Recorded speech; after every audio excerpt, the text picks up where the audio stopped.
그리고 이 새벽에 아직 정신이 몽롱할 때 저를 불러주셔서 감사합니다.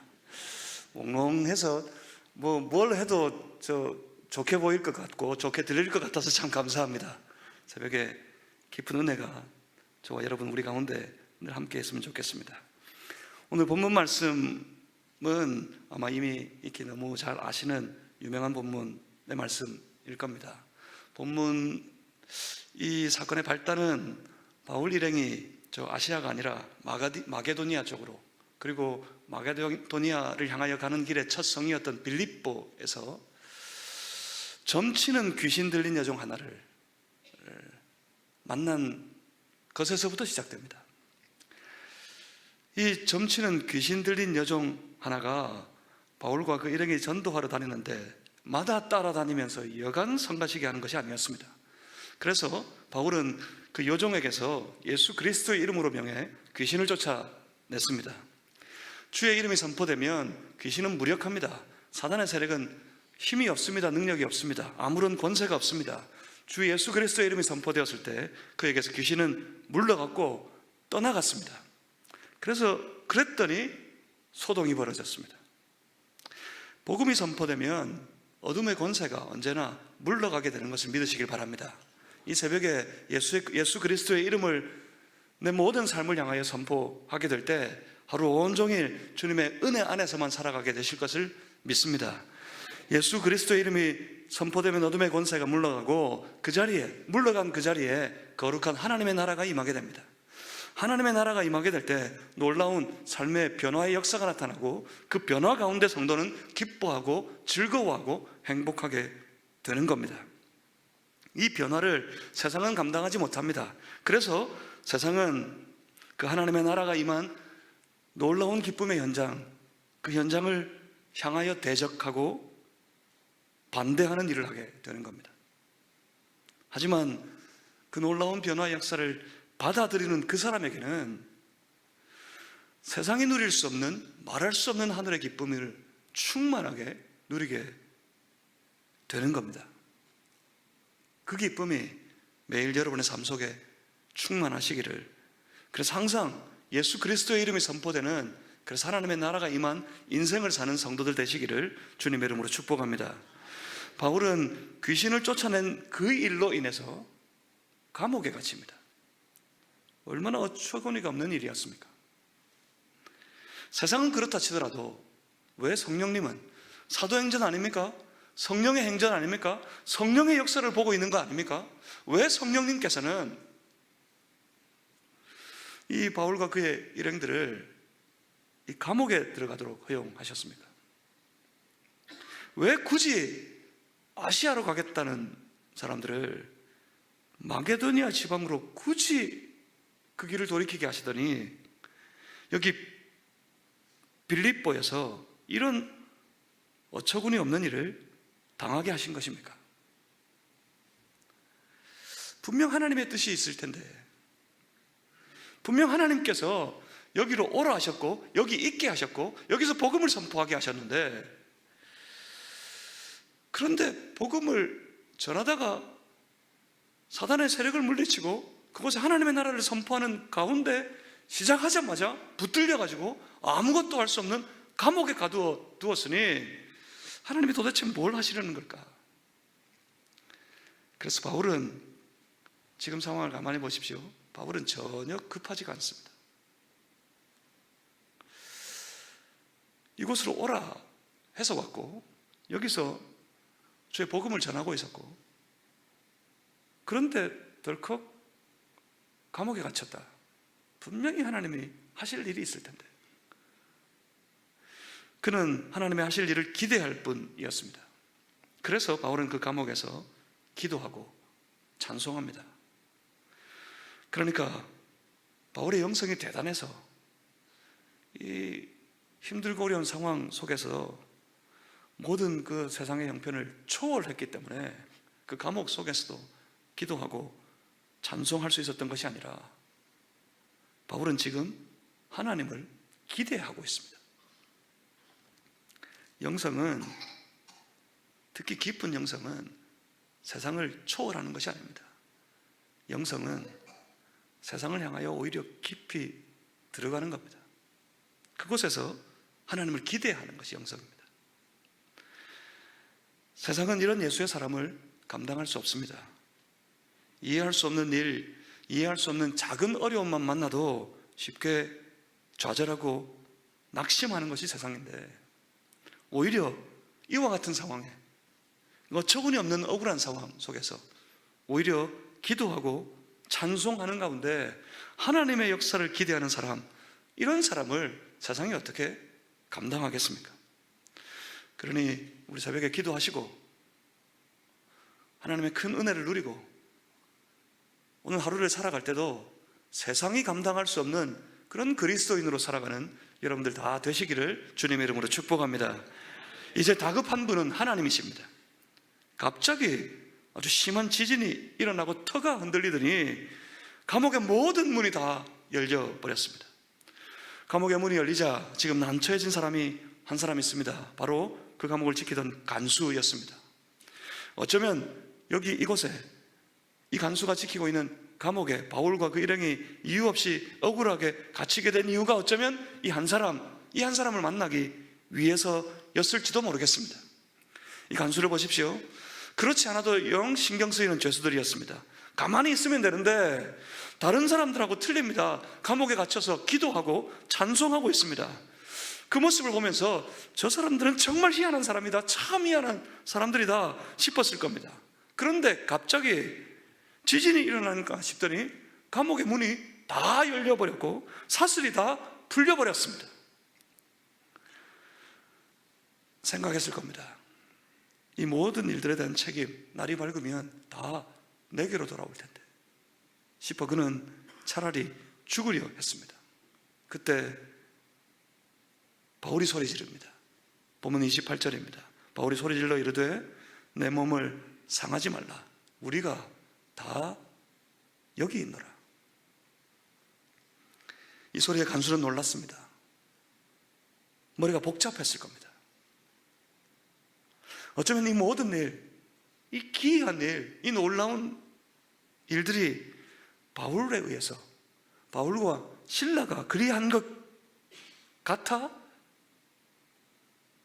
두려웠을 겁니다. 그 바울의 능력이, 이 놀라운 일을 행하는 그 능력이 두려웠을 겁니다. 보면 29절 말씀입니다. 간수가 등불을 달라고 하며 뛰어들어가 무서워 떨며 바울과 실라 앞에 엎드리고, 무서웠어요. 떨며 그 앞에 엎드렸습니다. 엎드려 하는 말, 그 말이 아주 흥미롭습니다. 뭐라 해야 될까요? 억울하게 갇혀 감옥에 들어온 사람, 그 사람을 잡아두었더니 지진이 일어나고 옥의 문이 열리고 사슬은 저절로 풀리고, 그 일을 행하는 이 사람을 잡아두어 내가 지키고 있었는데 그 사람 앞에 있어요. 뭐라 해야 할까요? 이 무섭고 떨리는 상황 속에서 잘못했습니다. 잡아두어 잘못했습니다. 어쩌면 날 살려주십시오. 두려우면, 무서우면, 떨리면 그래야 할 것 같은데 뭐라 그럽니까? 보면 30절 말씀입니다. 그들을 데리고 나가 이르되 선생들이여 내가 어떻게 하여야 구원을 받으리까? 지금 무서웠다는 이 간수의 관심은 다른 데 있지 않았습니다. 바로 구원에 있었습니다. 바울과 그 일행이 빌립보 지역에 들어오면서 처음부터 선포한 메시지는 바로 이 구원에 대한 것이었습니다. 심지어 그 점치는 여종, 그 여종이 바울을 성가시게 따라다니면서 외쳤던 말이 바울의 일행에 대해서 그렇게 외쳤습니다. 구원의 길을 너희에게 전하는 자, 구원의 길을 너희에게 전하는 자라고 외쳤습니다. 그 구원의 메시지가 온 성에 울려 퍼졌고 이 간수의 마음에도 들려왔습니다. 그래서 고민이었습니다. 어떻게 저들이 말하는 그 구원이라는 것을 받으며 어떻게 그 일이 가능한 걸까? 그 바울의 일행이 이 감옥에 왔고, 이 밤에 이 무서운 일, 이 놀라운 일이 벌어졌고, 그 바울 앞에 이 간수가 엎드렸습니다.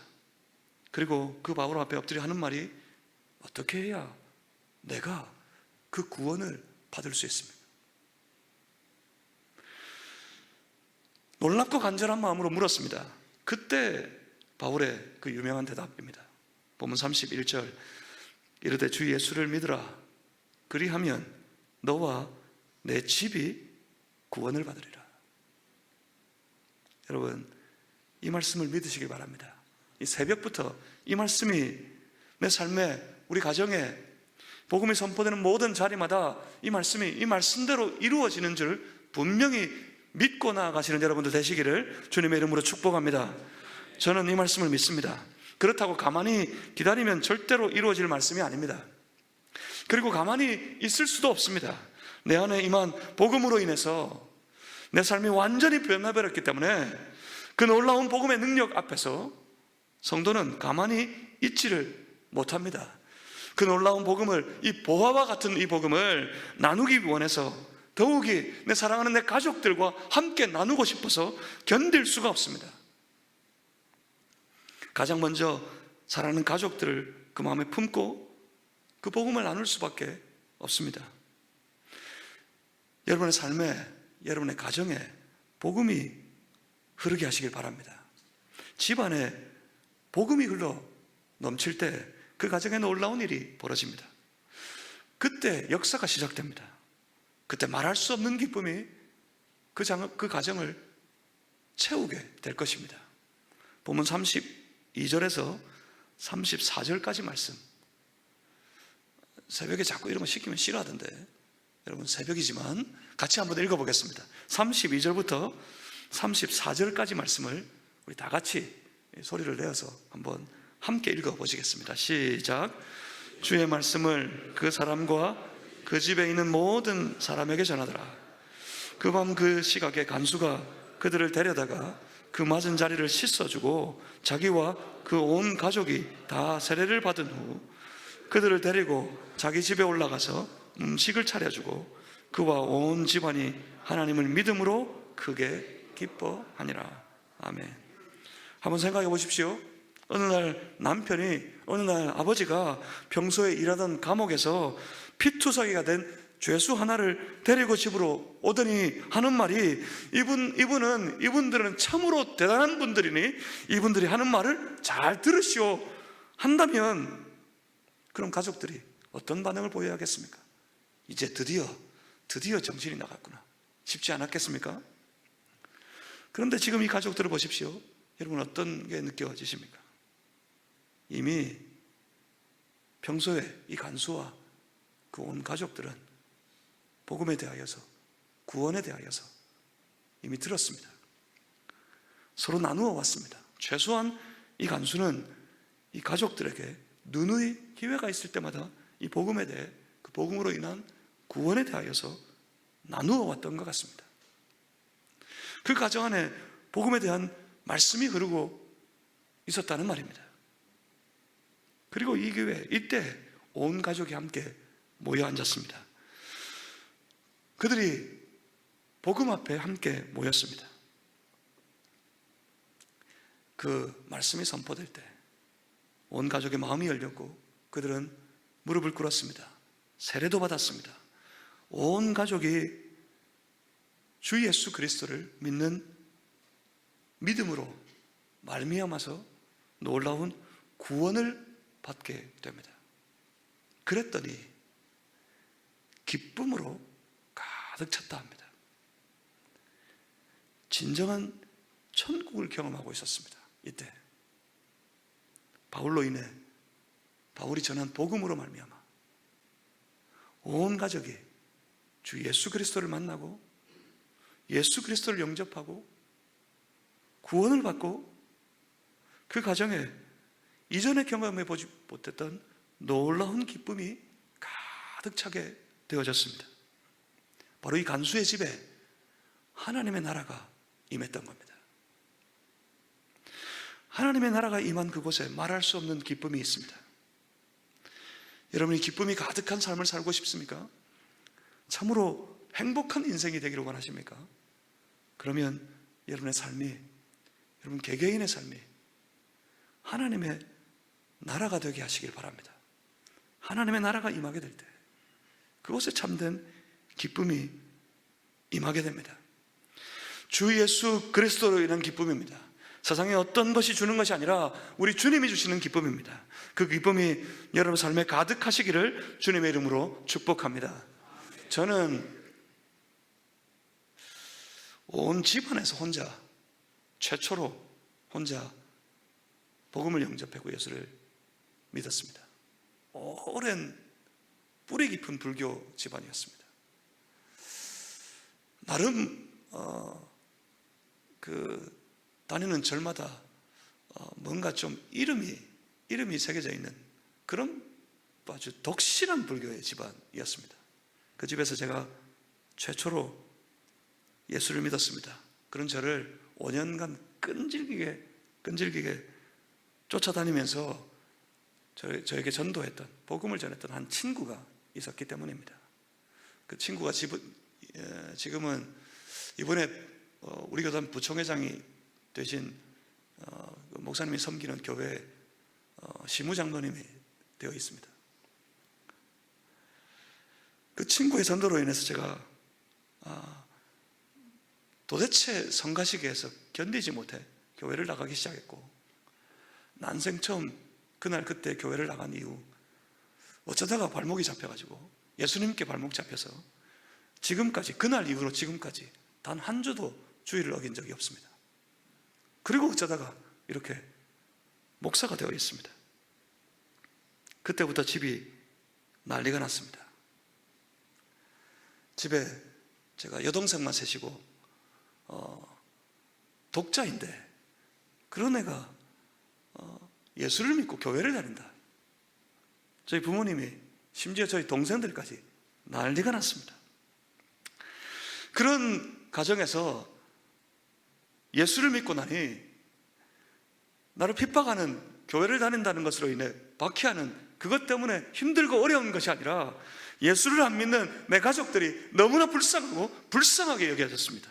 날마다 울었습니다. 매일같이 울었습니다. 내가 예수 믿으면 온 가족이 구원받게 하신다면서요. 하나님, 우리 가정을, 우리 가족들을, 내 사랑하는 부모님, 내 동생들을 불쌍히 여겨주시옵소서 하며 울고 또 울었습니다. 그 가족들의 영혼이 불쌍해서 울었습니다. 울며 기도하고 기회가 있을 때마다 내 가족들에게 복음을 전했습니다. 동생들에게 먼저 복음을 전도했습니다. 그때마다 견디기 어려운 반대, 견디기 어려운 핍박이 있었습니다. 하지만 실망하지 않았고 끝까지 포기하지 않고 기도하며 복음을 전했습니다. 그때 제일 완강하게 저를 핍박하던, 교회 다닌다고 그렇게 저를 못 살게 굴던 친구가 제 바로 밑에 제일 큰 여동생입니다. 그 여동생이 지금은 우리 같은 교단의 목사의 사모가 되어 있습니다. 여동생만 셋인데 이 세 명을 다 제가 전도해서 이 친구들이 제가 출석했던 모 교회에 나오게 되었고, 같은 날 한 시에 세 명이 동시에 세례를 받았습니다. 그때 저는 찬양대석에 앉아 있었습니다. 그때 또 얼마나 눈물이 났든지 제 여동생 셋이 같이 세례 받는 장면에 울고 또 울었습니다. 지금의 이때 울음은 불쌍해서가 아니라 감사해서 울었습니다. 행복한 눈물이었습니다. 그리고 저희 어머니 예수 믿었습니다. 그렇게 반대하시던 분이, 그렇게 열심히 절에 다니시던 분이 그 출석하시는 교회 전도 특공대가 되었습니다. 저희 아버님이 예수 믿으셨고 세례받고 난 이후에 돌아가셨습니다. 우리 가정이 복음화되는 과정을 함께 나누자면 한 2박 3일은 해야 될 것 같은데, 이 새벽에 이 정도만 하고 나누고 싶은 건 그겁니다. 제가 예수를 믿었습니다. 저희 온 집이 저로 말미암아 다 예수를 믿게 되었습니다. 이제는 그 예수 안에 있는 기쁨이 무엇인지를 아는 가정이 되었습니다. 이제는 예수 안에서 복음을 누리면서 참으로 행복한 삶을 살아가는 가정이 되었습니다. 여러분, 복음 안에 있으면 기쁨이 넘쳐납니다. 구원을 받으면 행복한 인생이 됩니다. 여러분 안에 복음이 있지 않습니까? 여러분 다 구원받지 않으셨습니까? 여러분의 모든 삶이, 여러분의 모든 가정이 이 기쁨과 행복이 가득한 그런 가정, 그런 삶이 되시기를 주님의 이름으로 축복합니다. 행복한 개인이 되시길 바랍니다. 행복한 가정이 되시길 바랍니다. 행복한 교회가 되시기를 주님의 이름으로 축복합니다. 복음이 있으면, 구원이 있으면 거기 기쁨이 있고 거기 행복이 있는 줄 믿습니다. 기도하겠습니다.